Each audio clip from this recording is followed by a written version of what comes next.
Terima kasih sudah mengklik video ini. Sebelum memulai video ini jangan lupa like dan klik tombol subscribe. Dan juga nyalain loncengnya agar kalian nggak ketinggalan update terbaru dari Novel Art. Jangan lupa juga share ke teman kalian, agar teman kalian gak bosen di saat karantina. Dan semoga wabah ini cepat berlalu. Amin. Selamat menonton.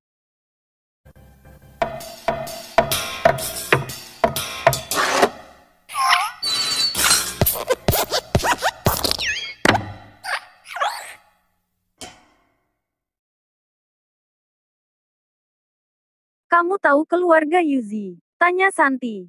Tahu, tapi tidak terlalu detail, kata Drian. Dia masih terhitung setengah orang Jakarta. Dulu saat masih di tim Sharp Blade, kalau tidak sedang bertugas, dia selalu tinggal di kota Jakarta. Oleh karena itu, orang-orang yang punya kekuasaan di kota Jakarta ini, dia pasti tahu. Keluarga Yuzi, salah satu keluarga yang berkuasa di kota Jakarta. Sudah ratusan tahun lamanya, mereka masih berjaya. Tidak bisa ditemukan lagi yang kedua di kota Jakarta ini. Inilah yang diketahui oleh Drian. Keluarga Yuzi dan keluarga Jaya sama. Mereka adalah pendukung utama ekonomi kota Jakarta. Keberadaan mereka sangat penting. Mereka adalah orang penting yang harus dilindungi oleh Badan Keamanan Nasional, kata Santi. Mendengar ini, Drian pun menggeleng. Tidak bisa. Sekarang aku hanya melindungi keluarga Jaya. Untuk sementara aku tidak akan menerima tugas lain. Keluarga Jaya sedang meracik Four Directions Hydrogen, yang mengandung komponen yang sangat jarang ditemukan, dan kemungkinan besar bisa menyembuhkan virus S. Hal terpenting bagi Robert sekarang adalah menyembuhkan virus S dan keluarga Jaya membutuhkan perlindungannya. Di saat seperti ini, bagaimana mungkin dia bisa berbagi tugas? Aku bukan menyuruhmu melindungi seluruh keluarga Yuzi, tapi hanya menyuruhmu melindungi seseorang di keluarga Yuzi, kata Santi. Siapa? Cucu perempuan keluarga Yuzi, Kayla Yuzi. Mendengar nama seorang perempuan, Drian pun menjadi tertarik. Ada apa dengannya? Keberadaannya mempengaruhi keuntungan seseorang. Menurut kabar yang terpercaya, ada yang mengumumkan akan membeli nyawa Kayla dengan bayaran tinggi. Santi berkata dengan serius. Ini bertentangan dengan Badan Keamanan Nasional. Oleh karena itu kami ingin kamu membantu melindungi Kayla. Drian berpikir-pikir dan mengangguk. Oke, beri datanya ke aku. Aku sudah mengirimnya ke emailmu. Level kesulitan tugas ini B. Aku percaya dengan kemampuanmu. Menyelesaikan tugas level B pasti gampang bagimu, kata Santi. Setelah menutup telepon, Drian pun berjalan ke bagian finance. Wah, itu kan Drian. Dia yang capai omset 100 miliar. Aku kagum sekali dengannya. Bonusnya saja sudah 10 miliar. Uang sebanyak ini sudah bisa membeli rumah di pusat kota. Andaikan saja dia pacarku. Cepat kejar dia. Dia bukan hanya muda dan kaya. Aku dengar dia kakak sepupu direktur. Orang berkedudukan seperti dia, kalau terkejar, seumur hidup ini tidak perlu stres lagi. Staf-staf wanita di bagian keuangan pun berbisik-bisik. Kakak Drian, saat ini, seorang wanita cantik pun berjalan cepat ke sana. Yo, Lisa, Drian tersenyum. Sebelumnya wanita yang bernama Lisa inilah yang memanggilnya. Drian masih mengingatnya. Kakak Drian, aku pikir kamu sudah lupa denganku. Lisa merasa senang. Drian pun tersenyum dan berkata, aku punya kemampuan khusus saat melihat wanita cantik, namanya tidak akan lupa.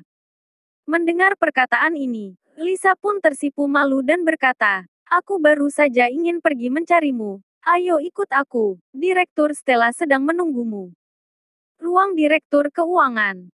Seorang wanita berkemeja dan bercelana hitam duduk rapi di atas kursi kerja. Dia sedang membereskan dokumen. Direktur Stella, ini Drian. Lisa mengetuk pintu dan masuk, lalu memperkenalkan Drian kepadanya.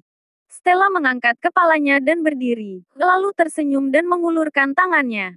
Tuan Drian, aku sudah lama ingin berkenalan denganmu. Order yang kamu dapatkan itu adalah prestasi terbaik dalam sejarah perusahaan. Kamu benar-benar hebat. Melihat Stella, mata Drian pun bersinar. Benar-benar wanita yang anggun. Dia adalah wanita berparas cantik, dengan rambut hitamnya yang panjang. Alis dan matanya yang indah, apalagi senyumannya, sangat menggoda Drian. Bodinya sempurna, walaupun sedang memakai pakaian kantoran, tapi tetap tidak bisa menutupi lekuk tubuhnya yang indah itu. Menghadapi wanita secantik ini, Drian tentu harus menjaga penampilannya. Kesan pertama itu sangat penting. Setelah berjabatan tangan dengannya, dia pun memuji. Aku sudah dengar kalau bagian keuangan adalah tempat berkumpulnya wanita-wanita cantik. Hari ini aku baru tahu kalau perkataan ini benar, atasannya saja secantik ini. Staf-staf di bawahnya tentu juga cantik-cantik.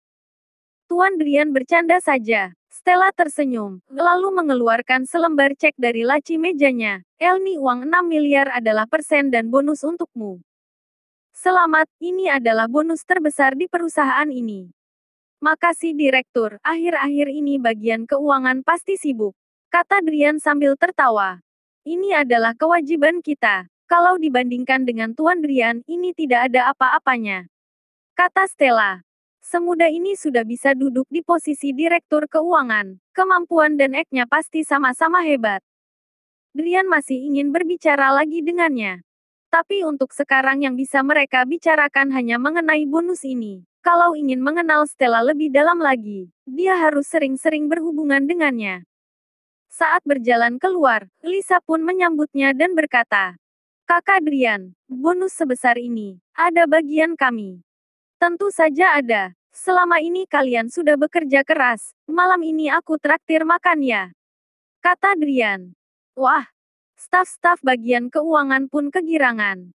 Drian mengambil dompetnya dan mengeluarkan sekitar 40 lembar uang 100.000 dan memberinya kepada Lisa. Malam ini aku ada urusan. Tidak bisa menemani kalian. Kalian ambillah uang ini. Kalau tidak cukup, aku WeChat transfer ke kamu. Lisa pun mengangguk senang dan bertukar WeChat dengan Drian. Dia tidak menyadari modus Drian. Semudah ini mendapatkan WeChat-nya, Drian merasa uang ini tidak sia-sia. Dengan perasaan senang dia pun pergi ke bank dan menukarkan cek itu menjadi uang tunai. Sekarang Drian pun sudah terhitung sebagai seorang jutawan. Melihat saat ini sudah jam pulang kerja, Drian pun pergi ke alamat yang diberikan Santi. Sebenarnya Drian memutuskan untuk diam-diam pulang karena dia sangat menakuti hal ini. Walaupun bekerja sama dengan negara, yang bisa membantu meringankan bebannya, tapi yang paling merepotkan adalah kewajiban ini. Ini adalah keuntungan dua pihak, negara membantu meringankan bebannya, tapi kalau negara membutuhkannya, Drian pun harus membantu. Misalnya membantu melindungi Kayla, biasanya dia pasti tidak akan menerima tugas seperti ini. Tapi kalau Kayla bisa hidup, ini akan menguntungkan Badan Keamanan Nasional. Sekarang Drian sudah bekerja sama dengan Badan Keamanan Nasional, dia tentu harus membantu mereka. Apartemen Kayla. Berdiri di depan pintu, Drian yakin kalau ini adalah alamatnya, dia pun menekan bel. Ini adalah tempat tinggal Kayla. Di data tertulis kalau akhir-akhir ini Kayla tidak pulang ke rumah keluarga Yuzi. Tapi dia lebih sering tinggal di sini. Elni adalah garden apartemen yang mewah, lingkungannya sangat nyaman. Di sekeliling apartemen ada pagar dengan bunga-bunga dan rerumputan yang indah. Tapi apartemen sebesar ini, malah terlihat kosong. Kalau posisi Drian ditukar menjadi pembunuh bayaran itu, membuang kemungkinan akan terkena jebakan. Drian paling suka dengan target seperti ini. Benar-benar pemberani. Nyawanya saja sudah mau dibeli orang, tapi bodyguard saja tidak ada. Pikir Drian. Seorang ibu pembantu rumah tangga yang gemuk pun berjalan keluar. Dia berdiri di balik pintu besi itu dan bertanya. Kamu cari siapa? Aku teman Santi. Dia menyuruhku untuk bertemu dengan Nona Kayla. Nona Kayla seharusnya sudah tahu. Mohon disampaikan. Kata Drian. Tunggu sebentar. Ibu PRT itu pun masuk kembali. Setelah beberapa saat dia berjalan keluar dan menggeleng. Maaf ya, Nona tidak ingin bertemu denganmu. Beneran. Drian mengelus hidungnya dan merasa canggung. Ini adalah pertama kalinya dia ditolak dalam bertugas. Kalau hal ini sampai tersebar luas, mungkin orang-orang dari dunia ketiga di luar negeri pun akan kaget. Pulanglah, kata ibu PRT itu. Kebetulan Drian ingin menghindar juga dari tugas ini. Kayla juga tidak ingin bertemu dengannya. Semua berjalan sesuai dengan kemauannya. Saat ingin pergi, HP-nya pun berbunyi. Ini adalah telepon dari Santi. Drian, bagaimana? Tugasnya lancar. Drian pun menjawab. Nona keluarga Yuzi tidak beri muka. Dia tidak ingin bertemu denganku. Oh ya, Santi terkejut. Benar-benar menghabiskan waktuku saja. Kalau begitu aku, tiba-tiba, pandangan mata Drian menajam. Dia melihat di lantai 3 apartemen ada sebuah bayangan yang sedang bersembunyi. Dia pun terdiam dan bertanya kepada ibu PRT itu.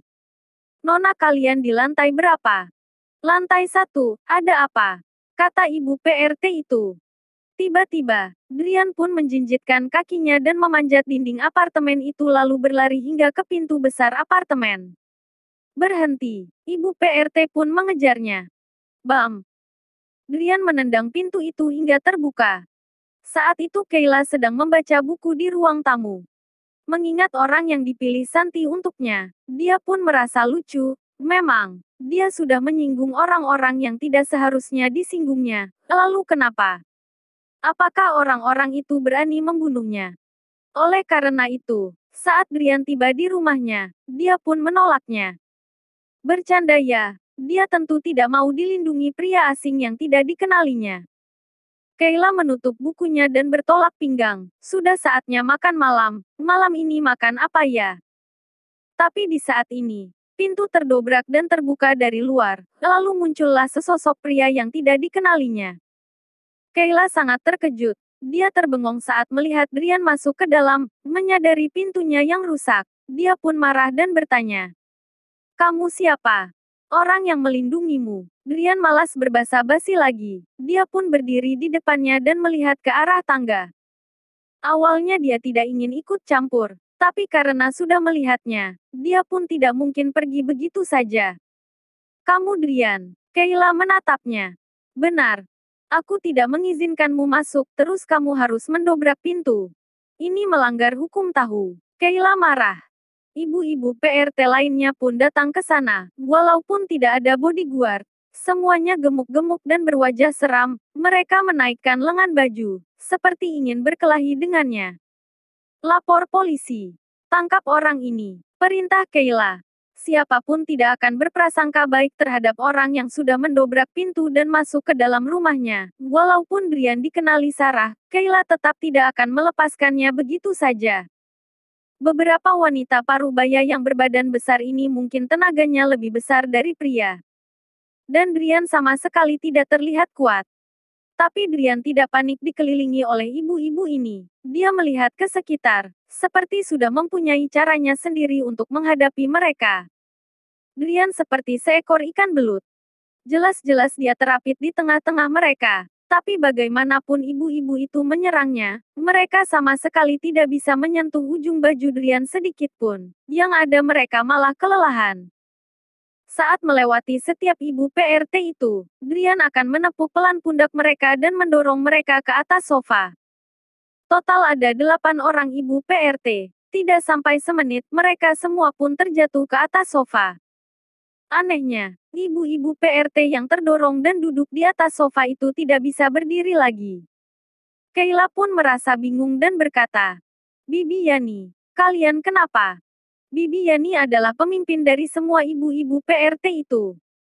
Dia tersenyum pahit, bukannya dia tidak ingin berdiri. Tapi pria muda yang bernama Drian ini entah telah menggunakan ilmu sihir apa yang membuat tubuh mereka tidak bisa bergerak. Kayla menyadari mungkin Drian telah melakukan sesuatu kepada mereka. Dia pun marah dan berkata, kamu mau ngapain sebenarnya? Melindungimu, kali ini saja. Drian melihat ke arah tangga dan berkata dengan suara lantang.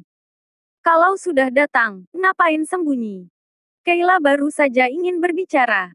Tapi tiba-tiba, dari arah tangga terdengar suara langkah kaki. Seorang pria muda yang memakai topi baseball berjalan ke arah mereka, sambil berjalan dan bertepuk tangan, lalu berkata, tepukan yang ringan saja bisa langsung mengunci tulang dan otot tubuh. Hebat, benar-benar hebat. Ekspresi Kayla dan ibu-ibu PRT itu pun seketika berubah. dibandingkan dengan Drian yang menerobos masuk ke rumah tanpa izin. Pria bertopi baseball yang muncul dari arah tangga ini sama sekali tidak dikenali mereka. Mereka juga tidak menyadari kalau ada orang yang bersembunyi di balik tangga. Kamu ngapain? Kenapa bisa muncul di rumahku? Kayla berteriak. Dia masih belum tahu kalau pria itu adalah pembunuh yang ingin membunuhnya.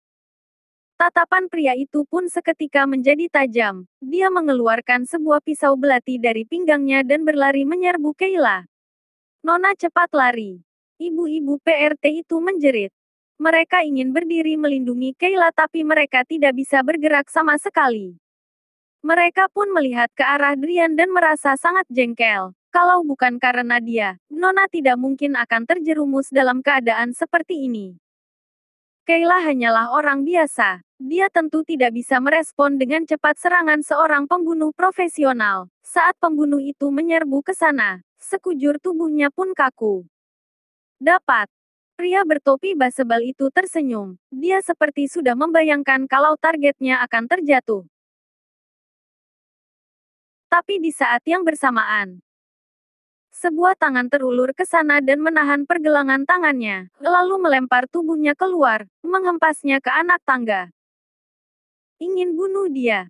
Kamu tidak lihat aku di sini. Drian menguap dan berkata dengan santai. Kayla dan ibu-ibu PRT pun tercengang. Melihat Drian yang masih saja bersikap santai setelah melempar tubuh pria pembunuh yang berbahaya tadi. Kalau bukan oleh mata kepala mereka sendiri, mereka pasti sangat sulit mempercayai kejadian tadi. Walaupun Kayla tidak terhindar dari serangan pembunuh itu, tapi bisa terlihat, kalau bukan Drian yang muncul dan membantunya, mungkin dia sudah mati ditusuk oleh belati itu. Mengingat sebelumnya dia mengusir Drian, Kayla pun merasa menyesal. Tuan Drian, makasih ya. Sekarang masih kepagian kamu berterima kasih kepadaku. Kamu berdiri dan diam saja di belakangku. Jangan sampai menggangguku.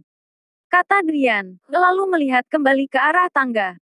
Pria bertopi itu tentu sudah pernah menjalankan latihan profesional. Pukulan Drian tadi, kalau orang biasa yang terkena, mungkin sudah patah tulang. Tapi ketahanan pria bertopi ini lumayan hebat. Sekarang dia sudah bisa berdiri kembali. Hei, kamu memang hebat, gadis ini pasti sudah menghabiskan banyak uang untuk membayarmu bukan? Kata pria itu. Awalnya saat pria itu menerima tugas ini.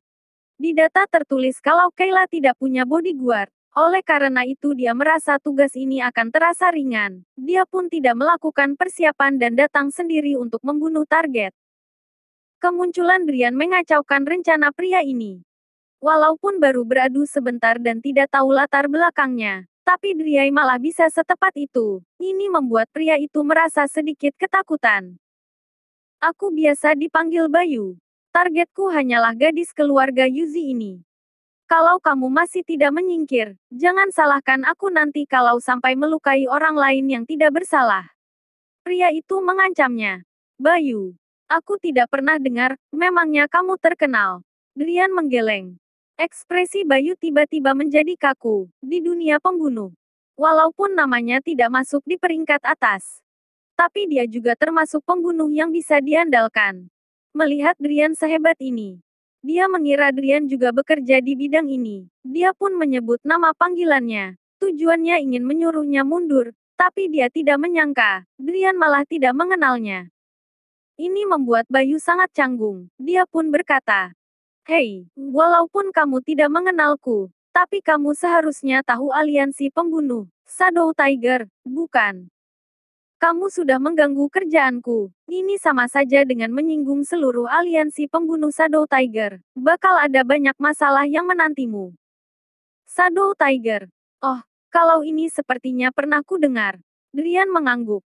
Mendengar perkataan ini, Bayu pun merasa lega. Karena dia tidak tahu kemampuan Drian yang sebenarnya. Dia pun terpaksa melakukan ini untuk menghindari resiko. Ini juga salah satu prinsip dari seorang pembunuh. Tapi perkataan Drian selanjutnya ini malah membuat Bayu ketakutan sekali lagi. Terus memangnya kenapa kalau Shadow Tiger? Berani-beraninya cari masalah denganku. Sudah bosan hidup ya? Ekspresi Bayu pun berubah. Seluruh jajaran masyarakat yang mendengar nama Shadow Tiger akan langsung menyingkir dan menghilang dengan sendirinya. Ini pertama kalinya dia bertemu dengan orang yang tidak tahu diri seperti Drian. Tidak perlu sombong. Kalau berani kamu sebut saja nama panggilanmu. Kata Bayu. Setiap pembunuh profesional pasti mempunyai nama panggilan masing-masing. Kalau memang Drian ingin ikut campur, Bayu pun tidak ingin berbasa-basi lagi dengannya. Siapapun yang berani mengganggu aliansi pembunuh Shadow Tiger dalam menjalankan tugas, maka tidak akan terlari dari pembalasan dendam mereka. Nama panggilan. Kamu belum berhak untuk tahu. Drian tertawa, lalu berlari ke hadapannya, dan menendang bagian perutnya dengan lutut kakinya. Bayu batuk dan membungkuk, dia membuka mulutnya dan memuntahkan darah. Ini masih belum selesai. Drian membungkukkan badannya, mengangkat tubuh Bayu dan melemparnya ke arah pintu. Bam! Bayu terhempas hingga pusing. Dia tidak menyangka kekuatan Drian bisa semengerikan ini. Bayu pun memutuskan untuk melarikan diri, karena dia sama sekali tidak mampu melawan Drian. Ingin lari? Jangan harap. Drian pun tersenyum dan mengangkat pintu yang sebelumnya sudah lepas karena terdobrak. Dia lalu menghempasnya kuat ke atas tubuhnya. Kayla menjerit, dia melihat pintu terhempas dan rusak membentuk sebuah lubang besar. Kepala Bayu pun terapit di lubang itu. Kepalanya berdarah, walaupun matanya terbuka, tapi yang terlihat hanyalah bagian putih matanya. Seberapa kuat ketahanan tubuh seorang pembunuh?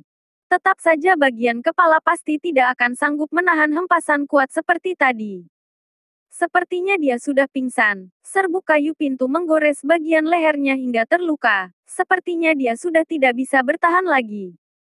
Beres. Saat Drian melepas tangannya, Bayu pun terjatuh dan kehilangan kesadaran. Kamu membunuhnya, kata Kayla. Tidak akan mati. Dia masih bernafas, aku tidak sesadis itu. Kata Drian sambil tersenyum. Kayla pun merasa lega, tapi kemudian kembali panik dan bertanya. Bagaimana selanjutnya? Lapor polisi. Polisi tidak akan ikut campur dengan masalah ini. Drian menggelengkan kepalanya. Dia pun melepaskan pintu itu dari kepala Bayu, menarik tubuhnya yang sudah bercucuran darah dan berjalan keluar apartemen. Kayla berteriak, "Kamu mau kemana?" Tanpa disadari, Kayla sudah merasakan pentingnya keberadaan Drian, walaupun dia tidak ingin mengakuinya. Tapi kemampuan Drian sudah terlihat olehnya tadi. Kalau ada orang yang ingin membunuhnya dan ada Drian yang bisa melindunginya, dia pasti aman. Drian menunjuk Bayu dan berkata, Nona besar, memangnya kamu masih ingin dia di sini, lalu setelah dia sembuh dia bunuh kamu lagi. Wajah Kayla pun memerah, dia berkata pelan. Kalau begitu kamu cepat kembali ya. Drian menggeleng dan berkata, aku tidak akan kembali lagi. Kenapa? Kayla tidak senang. Kayla adalah wanita cantik baik dari parasnya maupun kepribadiannya. Dia terlahir di keluarga kaya. Sejak kecil sudah terbiasa hidup sebagai nona keluarga kaya. Apalagi setelah melewati saat-saat yang berbahaya seperti tadi. Pria manapun yang melihat ekspresinya yang memelas dan terlihat kasihan seperti tadi, pasti tidak akan menolaknya. Tapi Drian malah tersenyum dan berkata, sebelumnya kamu sudah menolakku. Tadi aku menerjang masuk karena saat di depan pintu, aku lihat Bayu ingin melakukan aksinya. Sekarang untuk sementara ini kamu tidak ada masalah lagi. Aku juga sudah harus pergi. Oh ya, Bayu ini berasal dari aliansi pembunuh Shadow Tiger. Kalau kamu belum mati, mereka pasti tidak akan menyerah. Lebih baik kamu cari tahu tentang mereka dan bayar bodyguard khusus untuk melindungi nyawamu. Kata Drian. Setelah selesai dia pun berjalan pergi. Anehnya, saat Drian pergi, ibu-ibu PRT yang masih duduk di sofa dan tidak bisa bergerak tadi pun tiba-tiba bisa bergerak dan berdiri kembali. Ya Tuhan, bagaimana dia melakukan ini? Benar-benar ajaib. Ibu-ibu PRT semuanya tercengang. Bibi Yani, kalian semua tidak apa-apa kan? Kayla bertanya. Bibi Yani pun menggeleng. Kami tidak apa-apa. Keselamatan Nona lebih penting. Saat ini, Kayla dan ibu-ibu PRT itu pun mulai merasa sedikit ketakutan. Kalau tidak ada seorang Drian, bagaimana mereka bisa menghadapi seorang pembunuh profesional, dan apa akibatnya? Kali ini mereka dilindungi Drian, tapi bagaimana dengan yang berikutnya nanti? Setelah mengalami kejadian tadi, ibu-ibu PRT pun lebih berhati-hati. Mereka langsung melaporkan hal ini kepada keluarga Yuzi. Keluarga Yuzi sangat mementingkan hal ini. Mereka memakai belasan mobil anti peluru untuk mengantar Kayla pulang ke rumah keluarga Yuzi. Saat pulang ke rumah, Kayla tetap merasa tidak senang. Walaupun dia merasa aman saat di rumah, tapi dia tidak mungkin berada di rumah terus bukan? Masih ada banyak bisnis yang menunggu untuk diurusnya.